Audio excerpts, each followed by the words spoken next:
Iniciando a nossa aula, vamos dar continuidade, dando continuidade, aliás, ao nosso assunto. Nós estamos falando das semelhanças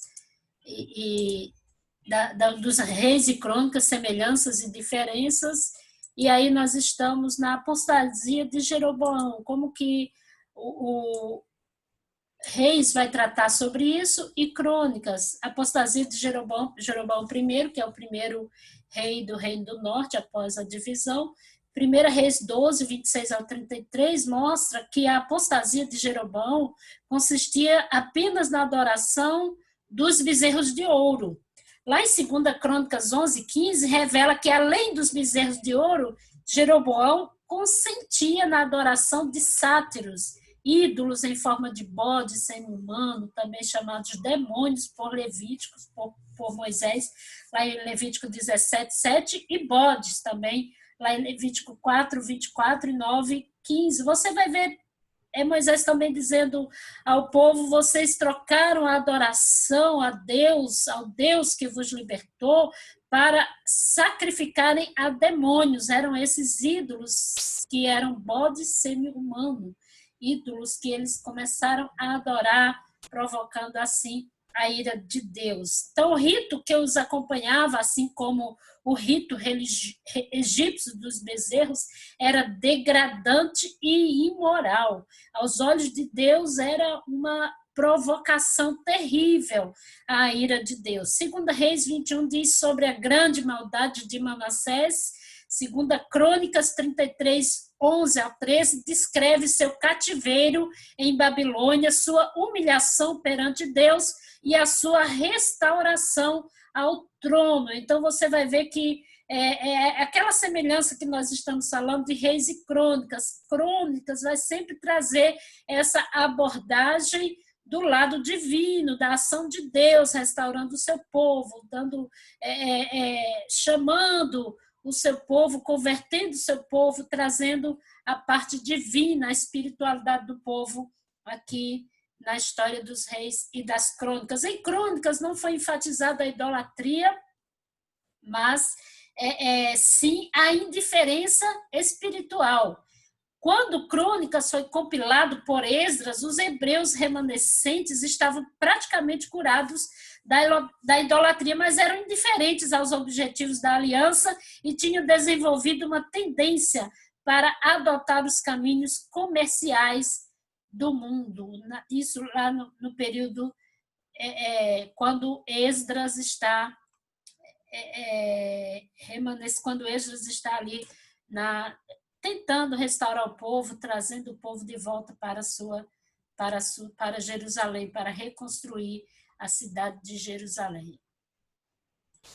Somente Crônicas relata que o bom rei Asa não buscou o Senhor na sua última doença. 2 Crônicas 16, 12, diz que o rei Josafá, apesar de poderio que o Senhor lhe proporcionou, apesar do poder que o Senhor lhe proporcionara, formou uma tríplice e pecaminosa aliança matrimonial, 2 Crônicas 21, 7, militar, 2 Crônicas 18, 3, e comercial, 2 Crônicas 20, 30. Olha que Josafá foi um homem muito abençoado, né? Está escrito aí Josafá, mas é Josafá, um homem muito abençoado por Deus. Deus abençoou, venceu batalhas por ele, né? Quando ele ora, Deus traz a vitória, mas mesmo assim ele fez umas alianças desagradáveis a Deus. Que Atalia cometeu sacrilégio, 2 Crônicas 24, 7, que Deus julgou Uzias acometendo de lepra por ter usurpado prerrogativas que cabiam aos sacerdotes, 2 Crônicas 26, 16 ao 21, entre outros registros que nós observamos aí. Reino de Judá e reino de Israel. Primeiro período de antagonismo entre Judá e Israel, está registrado em 1 Reis 12, 1 ao 16, 28. Período de amizade entre Judá e Israel, 1 Reis 16, 29 até 2 Reis 9, 37. E período de antagonismo renovado entre Judá e Israel, 2 Reis 9, 1 ao 17, 41. Você vai observar que essas duas nações, né, que agora eram duas, o reino de Israel se divide em reino do sul e reino do norte, eles deveriam estar unidos, adorando a Deus, manifestando a glória de Deus entre as nações. Agora eles estão brigando, né, eles estão competindo, eles estão fazendo aliança com nações ímpias também, e aí trazendo grandes provocações à ira de Deus. E aí nós temos em Crônicas, no primeiro livro, o autor faz um resumo da história de Israel desde Adão até chegar nos netos de Zorobabel, Petatias e Jesaías, os quais foram contemporâneos de Esdras, em 1 Crônicas 1 ao 3. A cronologia de Crônicas é a mais abrangente da Bíblia, indo de Gênesis até Malaquias. A gente até já viu no esboço aquela genealogia que ele vai trazer. Nas Crônicas, nós estamos falando que o livro da Crônica dá uma ênfase especial ao reino de Judá, isso porque o reino de Judá também era o reino que traria o Messias, desculpem, a linhagem de Davi. E aí nós temos os profetas da Bíblia, todos esses profetas, gente, estão exercendo seu ministério aqui nos livros no período histórico. É por isso que a gente fala para vocês que o período da história de Israel, nos livros históricos de Josué até Esté, é o período mais rico de história mesmo, porque toda a ação profética dos reis de Israel, de Judá, dos profetas, estão ali nos livros de Reis e Crônicas, no período da história, nos livros históricos que vai de Josué a Esté, especificamente Reis e Crônicas, é que a gente vai ver a ação desses profetas. Então, nós temos Abraão, Moisés, Miriam, irmã de Moisés, Débora, Samuel, Gade, Natã, Aías, Semaías, Ida, Azarias, Jeú, filho de Ananes, Elias e Eliseus, que desenvolve ministério aqui nesse período bem forte, né? Jonas, filho de Amitai, que é levantado por Deus para estar profetizando para a Síria, para Nínive, que era a capital da Síria, né?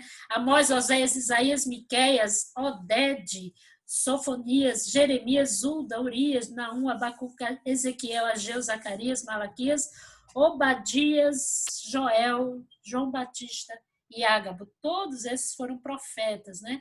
Mas a maioria dos profetas exerce o seu reino, o seu exercício profético aqui no período dos reis de Israel e de Judá. O reino, depois do cisma, com a morte de Salomão, desagrega-se o reino, o despotismo, a tirania do monarca, as intrigas administrativas e os trabalhos forçados criaram muitos descontentamentos entre o povo, sobretudo nas tribos do norte.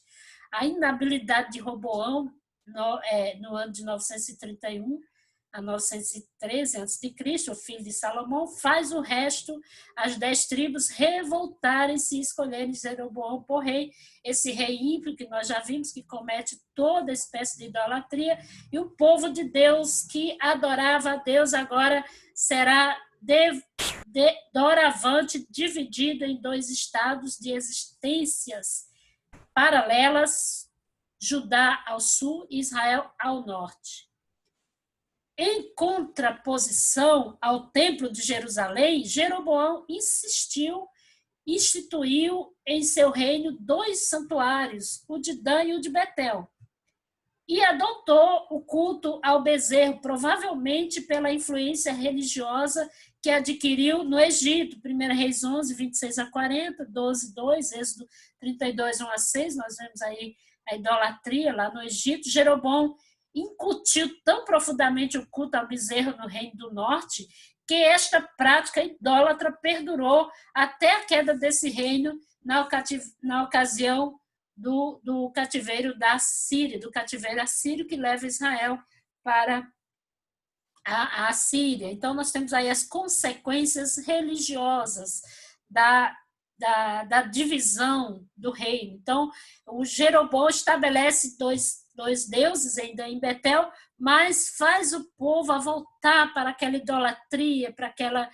agressividade, vamos dizer assim, que Deus não se agradava e trazia muitos prejuízos para a própria nação, né? Deus estava alertando, mas o povo continuava adorando. Então, a adoração ao bezerro no culto do Reino do Norte, essa inclusão da adoração ao bezerro no Reino do Norte teve como causa o temor de Jeroboão. Ele teve medo de perder o povo, que o povo fosse aderir a Roboão, e ele pensou, se esse povo começar a ir nas festas em Jerusalém, Salomão havia acabado de construir o templo, né?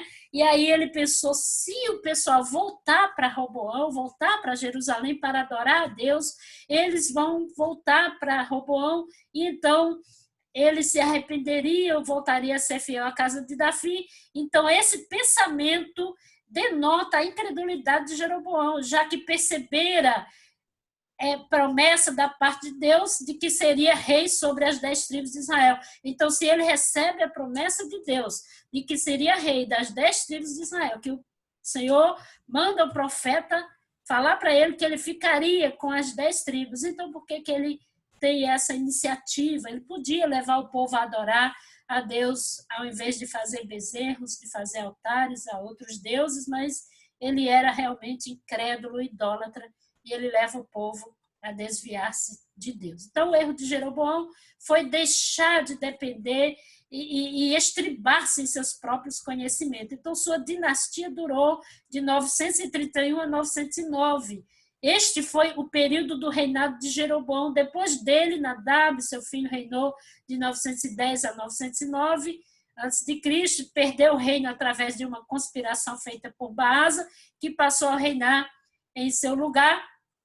E aí o culto a Baal também atingiu fortemente o reino do norte. Sua introdutora foi Jezabel, filha de Etbaal, e rei sacerdote de Tiro e Sidom. Foi esposa de Acabe, rei do norte. Esse casamento teve um teor político, pois aconteceu com a finalidade de fortalecer a aliança entre Tiro e Israel. Esse casamento político era um costume diplomático muito usado naquela época, inclusive por Salomão. A gente já sabe que Salomão, o erro de Salomão foi por causa desses casamentos, né, casamentos políticos, e Salomão teve tantas mulheres, sendo a maioria de seus casamentos em decorrências de alianças políticas que levaram à queda de Salomão, à destruição, à perda.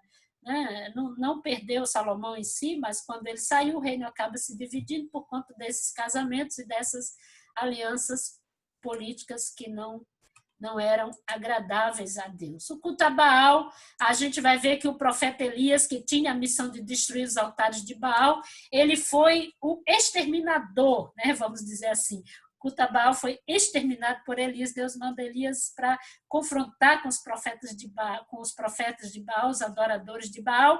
Eliseu e Jeú nunca mais aparecendo, embora persistisse com intermitência em Judá, até o cativeiro desse, todos os 19 reis de Israel, reino do norte, seguiram o culto do bezerro de ouro. Alguns deles serviam também a Baal, porém nenhum tentou alguma vez fazer o povo voltar para Deus. Eles adoravam a Baal, mas não faziam o povo voltar-se para Deus, buscar a Deus. Então, o culto a Baal foi exterminado por Elias. Eliseu e Jeú nunca mais aparecendo. Então, Elias e Eliseu foram muito usados por Deus para exterminar, para extinguir, para destruir com o culto a Baal. E aí a gente sabe da história do famoso profeta Elias, que faz é muito usado por Deus para exterminar os altares de Baal. Então, nós temos também a religião do sul, Judá.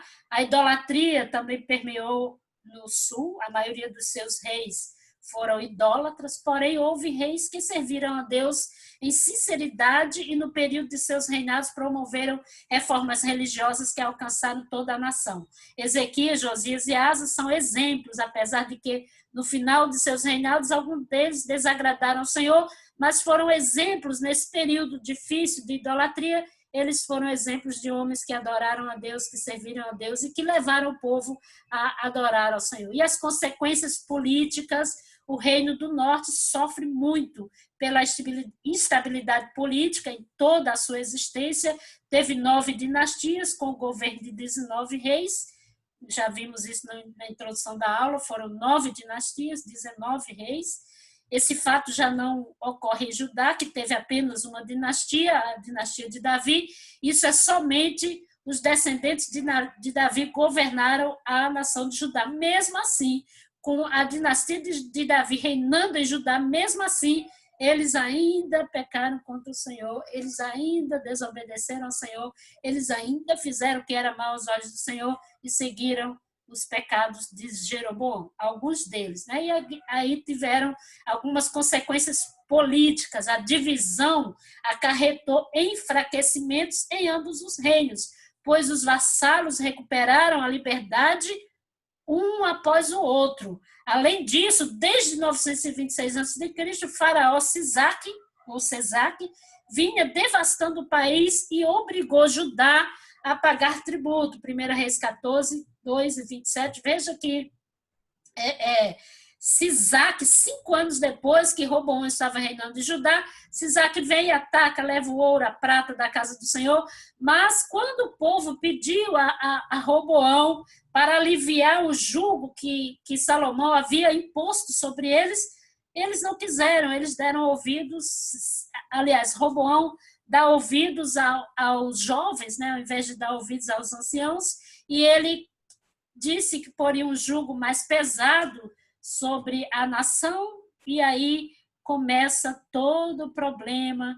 5 anos depois, Sisaque vem e leva aquele ouro que eles estavam, que eles pediram a Roboão para aliviar os impostos, né, vamos dizer assim, os impostos que eles pagavam, os tributos, né, e Roboão não atendeu. Agora Sisaque vem e leva o ouro da casa do Senhor. O cisma arruinou o frágil poder de Israel. Nesse quadro histórico é que se propaga um dos fenômenos mais notáveis do Antigo Testamento. Aí nós temos um movimento profético, tá? Um movimento profético que é um lindo movimento de Deus, de homens obedientes a Deus, que estão dispondo a sua vida, arriscando a sua vida para alertar, exortar, trazer a palavra profética para intermediar nesse tempo difícil da nação. Então, a gente só vê com o movimento profético um Deus gracioso agindo na história do seu povo, trazendo-os de volta para que eles reconhecessem o Senhor em suas vidas, em seus caminhos e em seus reinados. Então, nós vamos estar agora falando sobre o movimento profético, mas esse será o assunto do nosso próximo vídeo aula. Deus abençoe, até